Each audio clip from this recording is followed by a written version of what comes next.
Hi there, this is going to be a general love reading for the sign of Taurus. Hi Taurus, this is for Sun, Moon, Rising, Venus signs as well as the cross watcher of the Taurus. But this is your past life readings where I'm going to use the past life oracle cards, and then we are going to channel any messages that come through. And then we are also going to see what messages come through for this current lifetime, right? But also to see how we can tie them in. So it's my newest series of readings. So far people absolutely fucking love them. All right, Taurus, knighthood. I'm gonna let that marinate for you guys because I know it's gonna bring, if it's for you, it's gonna bring a whole shitload of things, honey. Some of you have deja vu, heavy deja vu, heavy memories being unlocked. A lot of you guys may be dreaming of things, not making sense, wondering what is this? It's from past lives. Everything's being unlocked the more that you awaken. Pardon my throat. I hate when I clear my throat constantly. It's irritating. I'm sure it's irritating to hear it, but all of a sudden while channeling your message, my throat chakra feels stuck. It's very symbolic.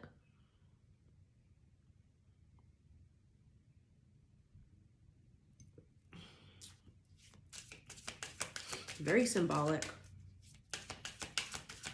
The truth needs to be spoken.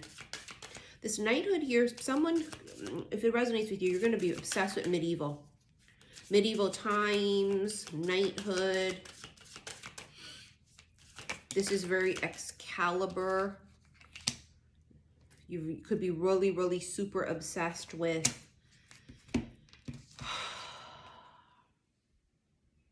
wow, I want to show you that. Look at his shield. See his crest on his shield? It's a fucking unicorn.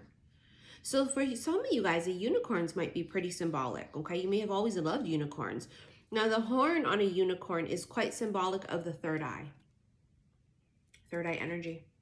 Now, this energy of the knighthood here could be very King Arthur, like I said, right? It's very Guinevere. It's very Lancelot kind of a vibe. Some of you are extremely obsessed with that. The music of it, you know, if you've ever watched movies and stuff about it, when they go back in that time period, they have that very particular music.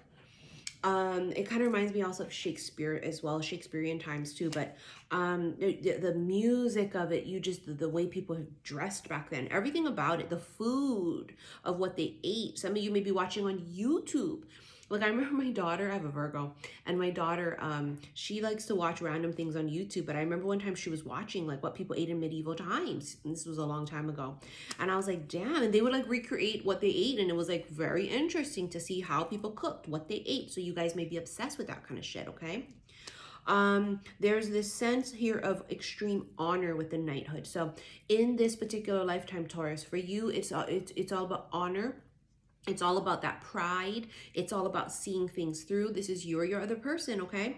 This is the sense of, you know, also keeping a part of them hidden. So people might be wearing these invisible sort of suits of armor. It's a protection thing. Some people may be so used to having to fight because of these past lives and of being real rigid and very like stiff and almost cold. And it's because of that. It's like they always had to be on guard, right? They always had to go away. This could be someone here who in this lifetime, you or them, has, you know, this really tough time allowing oneself to fall in love because I gotta go away. I gotta go and fight, and I don't know when I'm coming back. And it's like so much trauma from past lives of falling in love and then them not coming back. Whether it's because they had to fight in this war and got lost, or they got killed, whatever this would have been. Okay, someone died of a fucking health issue. People died so easily back then, you know? And so this is the sense of like, I am afraid to really fall in love and give myself to someone because of the trauma that I had experienced in past lives. Real heavy energy, Taurus. Now, spouse here, okay? This is pretty obvious. In a past life, you have a particular memory with a particular person that you can't let go of. You're married to them then, and you're married to them now. Some of you have this weird sense of like, I'm already taken. I felt like that since birth. I'm an Aqua. But I've always felt that way. I've always felt like I feel like I'm married or already taken since like birth. I've always felt that way. Like I always felt like I'm just looking for my person because I'm already in love. This is for some of you feeling like you're already in love with someone, but there's no one there. There's the echo of a memory of someone there. There is this feeling of someone there. There is this feeling of almost sadness for some of you, of worrying, when will it be you? Some of you may have had failed marriages, you or them, right? And it's this fear of, what if I never find them again? There's an obsession here with weddings. Some of you may randomly feel that you want to look up wedding things, dresses, venues, anything related to weddings. Some of you might just sort of be the complete opposite and say, I don't want to get married. It's too painful.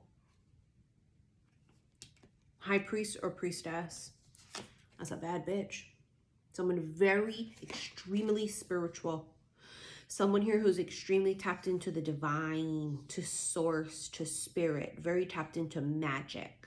This would be someone in a past life who was very heavy into spell work, right? There could have been a medicine man or woman, right? They were into potions and herbs and oils and such, okay? They may have had runes that they use for divination. They may have used crystal balls and things of that sort. There's also this sense of, see how her position, her body posture is like this? It's as if like she is open to and connected to Mother Nature and what's around her. Okay, so this is this really deep energy. Now this is you or them. The high priestess here is someone who is so fucking tapped in, you can't bullshit them. Now their intuition is spot on. Now this is the other thing, is that the high priest or priestess would be known as the keeper of secrets. A really, really high honor, you know, to be privy to such information. And if this is related to the knighthood, this would have been someone here who maybe the king, right, or the queen would have confided in them certain things, okay? And this also is the same with the high priest or priestess. They could have been the right-hand man or woman to the pharaoh, or to the king, the queen, okay? It would be someone who was trusted enough to be able to hold on to a whole lot of fucking secrets. Now we roll into the scribe or writer. Okay, now this could be exactly why some of you were privy to very important information, because you were entrusted to keep record of it. Okay, scribe or writer. A scribe is someone who keeps record. It's a record keeper, if you will. Okay, they keep record. Now, this is also why some of you in this particular lifetime feel very drawn to writing, journaling. You may be obsessed with reading about stuff, uncovering shit like Akashic records. This is also someone here who is obsessed with the actual process of pen and paper, the art of writing on something. It's somehow you feel so in awe of the fact of this, and reading old things written on old scrolls is like, you're just mesmerizing to you as well. This is also, you see how this one scroll in the back, right, is closed, and you see there's a seal on it still. So that's again the keeper of the secrets. Someone here was extremely trusted to keep secrets.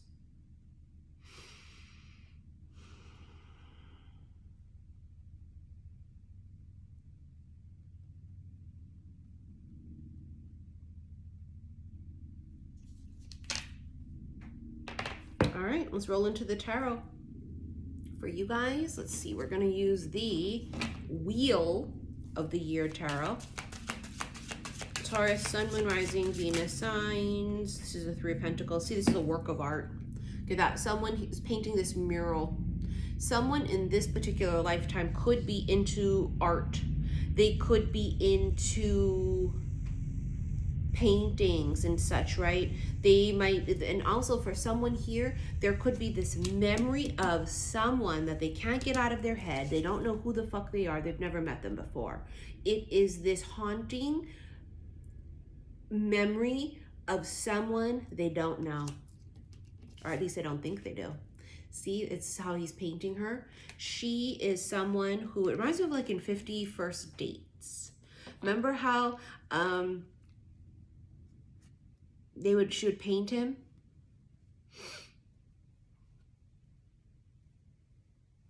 And she couldn't remember, but her subconscious remembered. She would paint him. That's this. It's like, you don't know who it is. I don't know why, but I've got this memory stuck in my head. There is this haunting of it's a haunting of the memory of their love, their wife, their spouse. Three of Pentacles can be teamwork, right? Collaboration. So this is definitely that energy of marriage and union and vows. Wow, look at that big ass ladybug right there. I just bought a ladybug cup just the other day from Marshall's, and it said what does it say? It said love bug. So for some of you, that ladybug could be really fucking symbolic. The Nine of Chalices in this deck is, I mean, look at it. It's like having it all. They're sitting there having this picnic. Everybody's happy, right? So it's this wanting to have that feeling again of extreme happiness and fulfillment. And someone has been searching for it basically almost all of their fucking life. Someone here has been on the search for that missing piece. I've been looking for my happiness. Four of Swords. This is healing.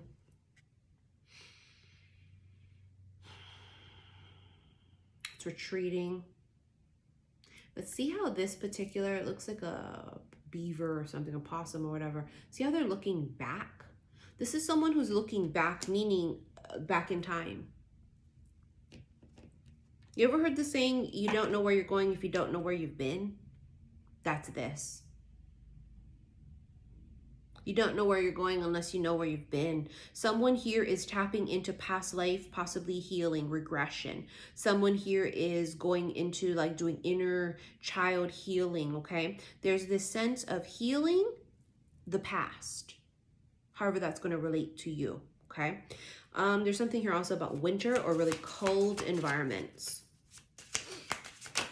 Someone here may be retreating, like literally not wanting to leave, feeling the sense of wanting to hide out. Wow, look at that King of Wands. Kang Dangalang, as I call him. This is Aries, Leo, Sag energy, but this is King. And he's super loyal. See how he has the dog with him too? Real fucking loyal. He also looks like somebody who is very charming.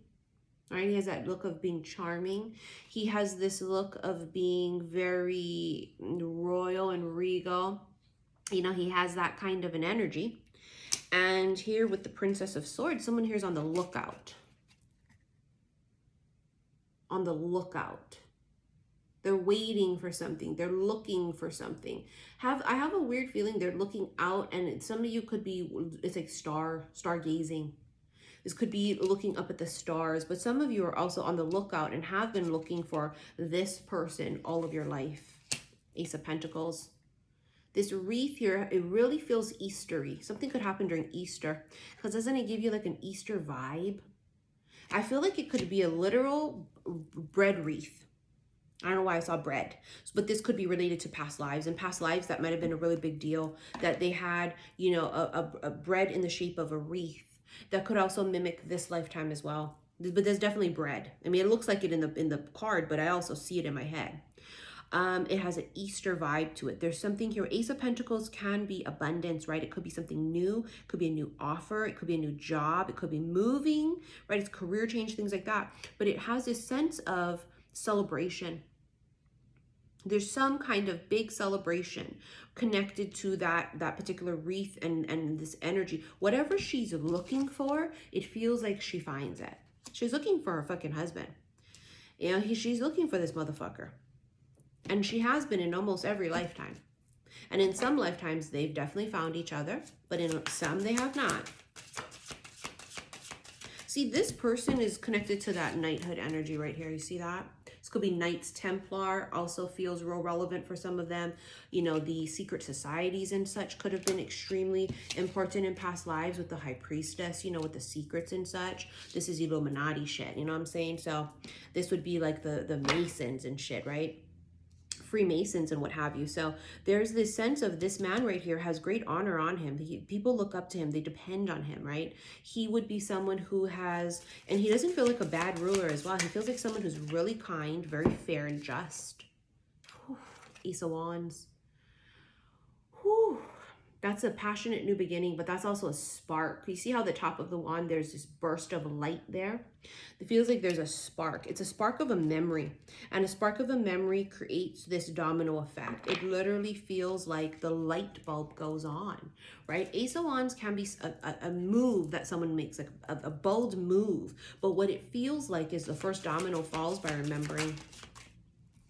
Nine of Swords. Someone here has been having nightmares. They may suffer from insomnia.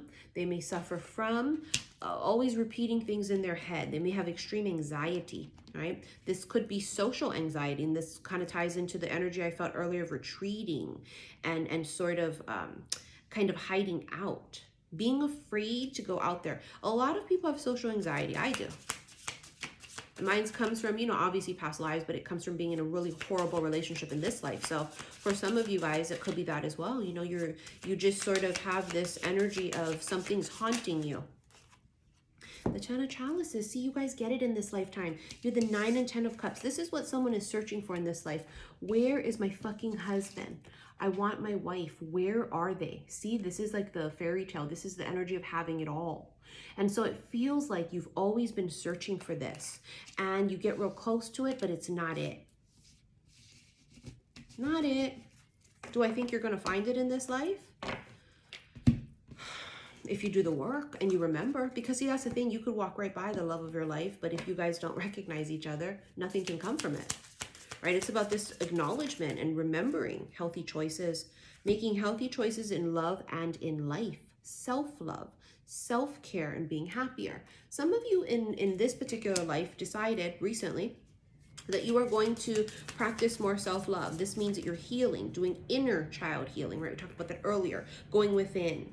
You are choosing to eat better. Some of you are fasting, and you know, don't just fast on your own. If you've never done it, always get, you know, advice from a medical professional, a doctor, because not everybody should be fasting. You know, it depends on what medical issues you have. This is someone here that's saying, I want to live better. I want to eat better. I want to sleep better. Someone here is just overall body, mind, soul, trying to be healthier. Keys on a ring. Some of you are going to have a lot of different fucking options. It's also a decision that needs to be made. So having a lot of options, I think you always have a lot of options. The Hammer. Sabotage, rebuilding, interrogation, repetitive, persistent, and working on it. You know what? It feels like someone here's a workaholic. Work is like their escape. Sound familiar? You or them. Someone does it. Adjudication, courtroom issues. Some of you have legal issues you're tending to. This can also be divorce, child support, alimony issues, okay? Bottom of the deck was marriage. So definitely for some of you, this could be divorce, but it's also, again, we're mirroring in past life and this life, where is my fucking wife? Where is my fucking husband? It feels like you just on the search for your other half. And you know, people that get real offended by that, well, I'm not a half, I'm a whole. Obvious fucking common sense. This is common sense, but that's the term that they use, right? That it's like, you know, yes, you're whole, but it's the other half of your life, you know, other half of your memories, other half of your past lives. Don't take offense to that, because it's common sense that you know that it doesn't mean you're only half of a person without someone. You're whole. That's what self-love is, right? That's I love myself, and I'm doing this with or without you. But there's this emptiness that someone has been feeling. And maybe even especially more so recently, feeling like, damn, I really am feeling this nudge to like fucking get married, but it's like, I'm not finding the right person. So anyways, you guys, this is your reading. I want to remind you, if you want to follow me on Patreon, the link is below. That's where I do my erotic tarot readings. And then also my website to purchase or to pre-order the 2 bracelets, saltwaterhealstarot.com. And then as well as you can purchase tickets to my next Witches Brew, which is February 22nd, the gorgeous Celtic knot. That's also on my website, okay? Thank you for your likes, your shares, and your subscriptions here on YouTube. Follow me on Instagram, xi_missy_xi. All right, Taurus and Taurus cross watchers, I will see you guys soon. Love you.